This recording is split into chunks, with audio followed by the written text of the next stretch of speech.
Alors, Alexandre Fazel, tout d'abord, mes félicitations pour ce titre de docteur honoris causa. C'est une grande journée. Vous êtes donc notre docteur honoris causa de la faculté de droit 2024. Mais vous aviez un double rôle puisque vous étiez aussi notre président d'honneur. C'est beaucoup de vous dans cette cérémonie. Ce titre de docteur honoris causa, il couronne une vaste carrière diplomatique qu'on ne va pas énumérer ici. Avec son dernier point fort, simplement, votre nomination en tant que secrétaire d'État au DFAE. Et j'ai regardé votre discours de prise de fonction et vous dites à un moment, vous vous décrivez comme un fonctionnaire et un diplomate épanoui. Donc je vous demande aujourd'hui, Alexandre Fazel, je vais dire comme notre doyen de la faculté de droit, votre Excellence, heureux? Heureux, surpris, reconnaissant, ému, surpris de l'honneur qui m'est fait. Je ne m'y attendais vraiment pas. Ensuite, reconnaissant parce que je réalise l'importance d'un tel signe de la part de la faculté de droit qui est ma faculté, j'y ai fait mes études. Et puis ensuite, véritablement une émotion. Quand le doyen m'a donné le prix, j'ai frisé les larmes. Une telle carrière, j'imagine, exige force, conviction, engagement. Qu'est-ce qui vous a motivé? Une passion. Je crois que l'élément central dans ma motivation, c'est la passion. La passion pour ce pays, pour ses institutions, pour les gens qui y vivent, en conjugaison avec l'élément international. C'est quelque chose que j'ai toujours senti, que j'allais faire ça. Ce n'était pas forcément réfléchi, mais je sentais tout au long des études déjà. Et donc, je m'intéressais surtout au droit public, surtout au droit international public, au droit européen. J'avais été assistant à la chaire alémanique de droit européen et de droit public.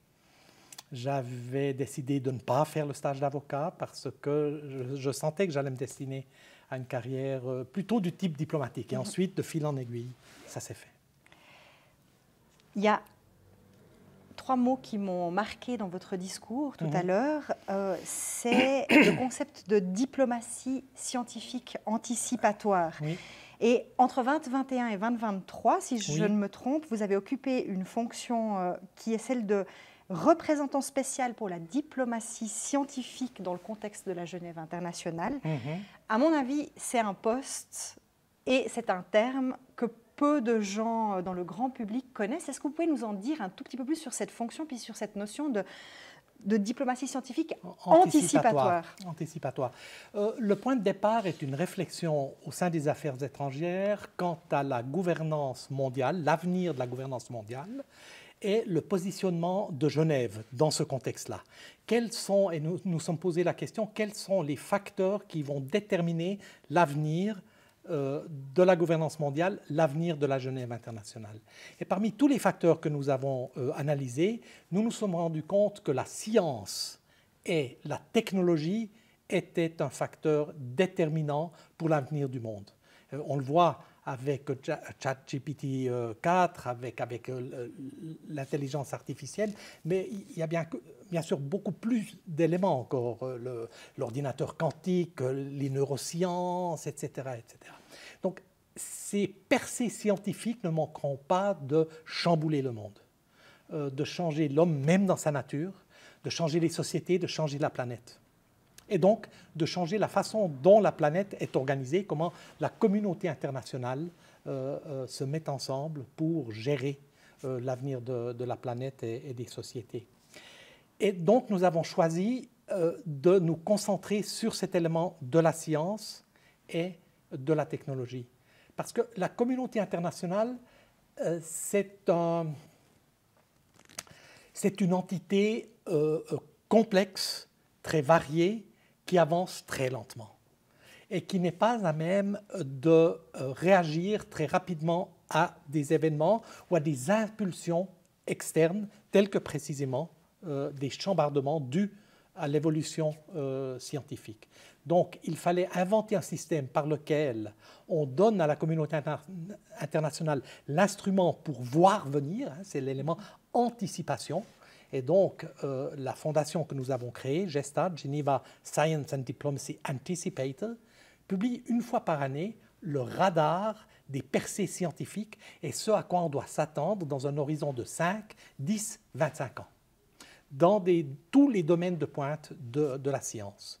Et sur cette base-là, ensuite, nous animons des conversations qui réunissent les scientifiques, les technologues, mon monde, c'est-à-dire les États, les organisations internationales, mais aussi l'économie, la finance, la philanthropie, la société civile, pour tenter d'imaginer qu'est-ce qui nous arrive, qu'est-ce qui va se passer, est-ce que nous imaginons correctement l'impact, et si c'est celui-ci, qu'allons-nous faire? Et cette discussion, elle doit commencer à temps. J'emploie toujours l'image des courses en relais, 4 fois 100 mètres, disons-nous, ou 4 fois 400 aux Jeux Olympiques.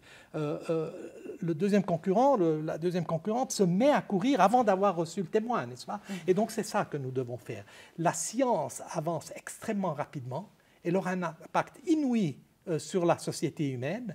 Et si la communauté internationale organisée ne bouge pas, elle attend d'être frappée par cet impact scientifique, eh bien, elle sera impuissante. Donc, alors que la science avance très rapidement, il faut que la communauté internationale commence à bouger, engage cette réflexion pour ensuite saisir ces opportunités qu'apportent la science et la technologie pour le bien commun et que le plus grand nombre puisse profiter de ces éléments-là. On est dans une université aujourd'hui, je suis obligée de vous poser cette question. Quel regard vous portez sur la place scientifique ou la place des le paysage des hautes écoles universitaires suisses et quel est son rôle là-dedans? Mais un rôle absolument central. Et s'il y a un domaine dans lequel la Suisse est une grande puissance, c'est bien la science et la recherche et l'innovation.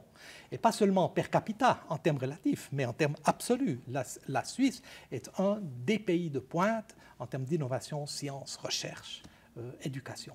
Donc, la Suisse et son paysage universitaire et scientifique se retrouvent au centre de cette réflexion.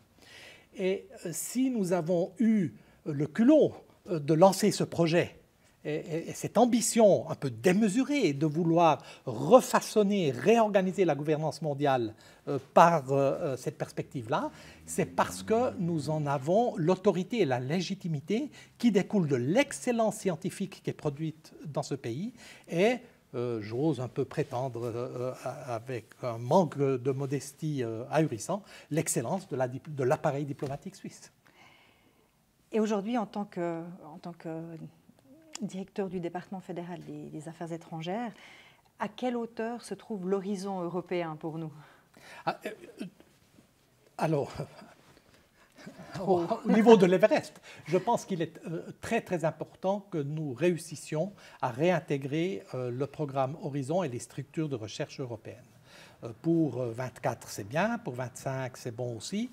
Tout cela doit être vu dans le cadre de ce paquet d'accords que le Conseil fédéral nous demande de négocier avec Bruxelles.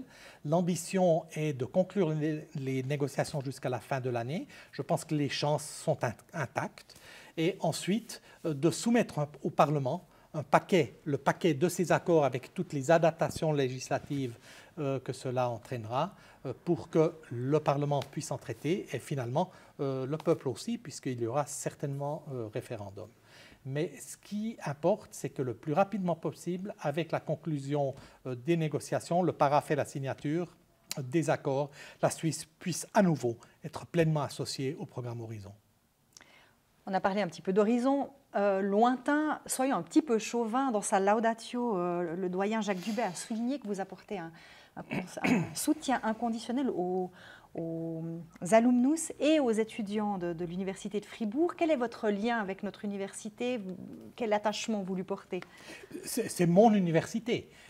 C'est là que j'ai étudié, que j'ai bénéficié d'une formation extraordinairement solide je m'en suis aperçu quand, ensuite, après avoir été assistant, je suis allé à Oxford comme boursier du Fonds national et où je me suis retrouvé dans une communauté de jeunes chercheurs qui venaient de partout dans le monde. Et donc j'étais surtout en contact avec des juristes, mais c'est là que j'ai vu la qualité de l'enseignement que j'avais reçu, la solidité du fondement scientifique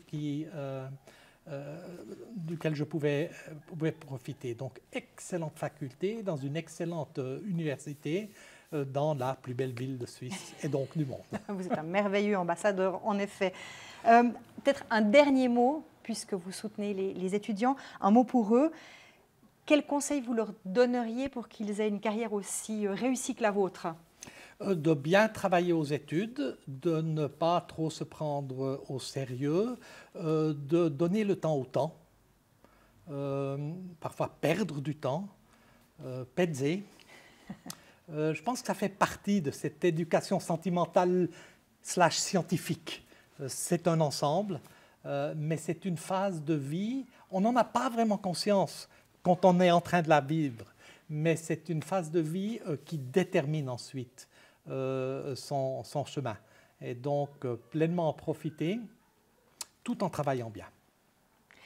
Alexandre Fazel, merci. Je vais vous rendre aux festivités. J'espère que vous pourrez y pezzer un petit peu. Volontiers. Et que vous pourrez profiter. Merci beaucoup.